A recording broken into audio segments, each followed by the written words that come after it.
Beaucoup de parents détruisent la vie de leurs enfants sans le savoir. Restez jusqu'à la fin de la vidéo pour comprendre ce que nous voulons dire. Aimez, partagez. Si aujourd'hui, beaucoup d'adultes souffrent, beaucoup d'adultes se battent, mais ils n'arrivent pas au bon port, parfois, ce n'est pas parce qu'ils sont paresseux, parfois, ce n'est pas à cause d'un mauvais sort, parfois, ce n'est pas la faute de quelqu'un, mais c'est la faute de leurs parents. Beaucoup de jeunes, beaucoup d'enfants ont leur vie détruite, même avant de grandir. J'étais hier témoin d'une scène. C'est ça qui m'amène encore à faire cette vidéo. J'ai vu une maman qui tapait son enfant et accompagné de cela, il l'insultait de tous les mots. Tu es bête, tu ne vaux rien, tu es taré, tu ne vois pas comment tes frères, tu ne vois pas comment celui-ci est en train de faire ceci ou cela. Mais qu'est-ce qui va se passer? En faisant cela, en insultant comme ça l'enfant, c'est un enfant de pratiquement 5 ans, en insultant comme ça l'enfant, l'inconscient de l'enfant enregistre cela. Qu'est-ce qui se passe? Entre 0 et 7 ans, l'inconscient de l'enfant est beaucoup plus réceptif. Tout ce qu'on lui dit, que ce soit en mal ou en bien. Vous allez voir, quand un enfant qui commence par parler, il va insulter. Imbécile. Il commence par parler comme ça, il insulte. Sans comprendre quoi que ce soit. Lui, il insulte comme ça. Et c'est au fur et à mesure qu'on lui dit que dit ceci, ce n'est pas bon. Parce que lui, en grandissant, il entendait les gens insulter. Pour lui, et surtout l'inconscient, ne met pas de la différence entre le bien et le mal. Quand ça vient, lui prend. L'inconscient prend. Donc les enfants, pendant cette période d'âge, enregistrent beaucoup plus ce qui se passe.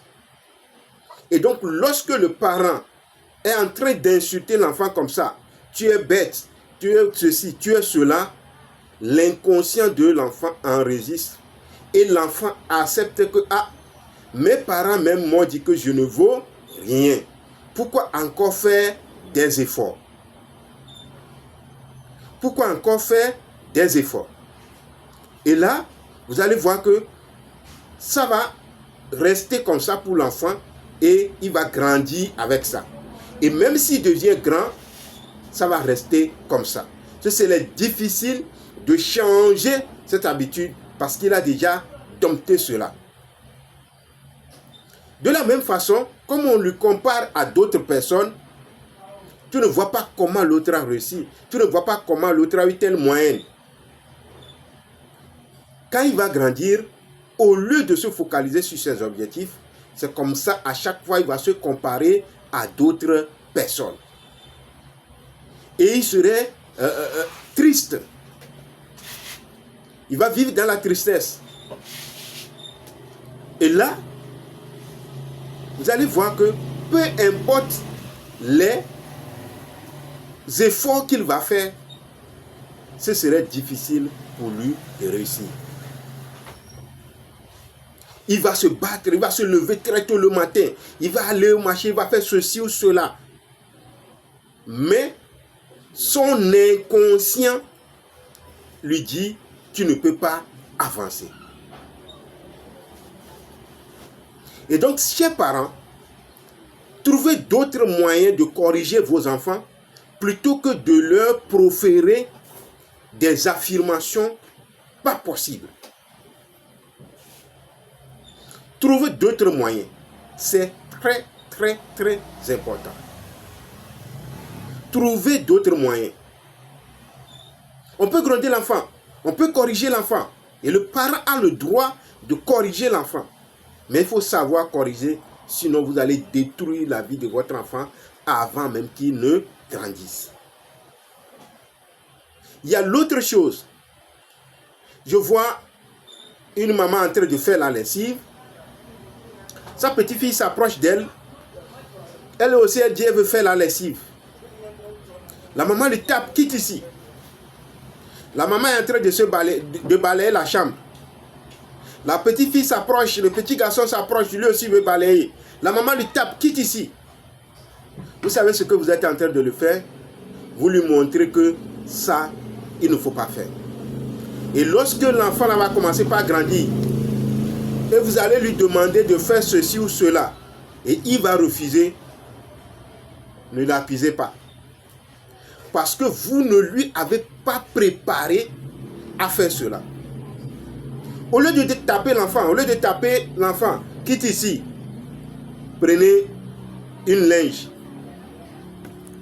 Donnez-lui aussi, puisez-lui de l'eau. Lui aussi n'a qu'à balayer, n'a qu'à laver ces choses. Montrez-lui comment lui aussi peut laver. Ah oui. Oui. Montrez-lui comment lui aussi peut balayer. Donnez-lui un espace. Guidez-lui, il n'a qu'à balayer comme ceci. Et c'est comme ça que l'enfant peut vraiment grandir et être aguerri à faire les choses. Il faut même qu'à la maison, parfois, avant même de donner l'argent à l'enfant, il faut lui dire qu'il faut faire tel travail. Parce que souvent, on donne l'argent seulement comme ça à l'enfant. Il pense que l'argent, on l'a juste comme ça. Non. Il faut faire asseoir l'enfant et lui dire que pour gagner de l'argent, il faut donner quelque chose. Et donner quelque chose, c'est un service. Et parfois, il faut lui dire, fais ceci avant d'obtenir l'argent. C'est comme ça que nous pouvons amener nos enfants à être prêts à affronter la vie. Sinon, dans l'enfance, quand nous faisons cela, pensant qu'on est en train d'arranger l'enfant, on lui détruit. Et quand il va grandir avec ça. S'il veut changer, il est obligé de faire un travail personnel, beaucoup plus profond sur lui-même.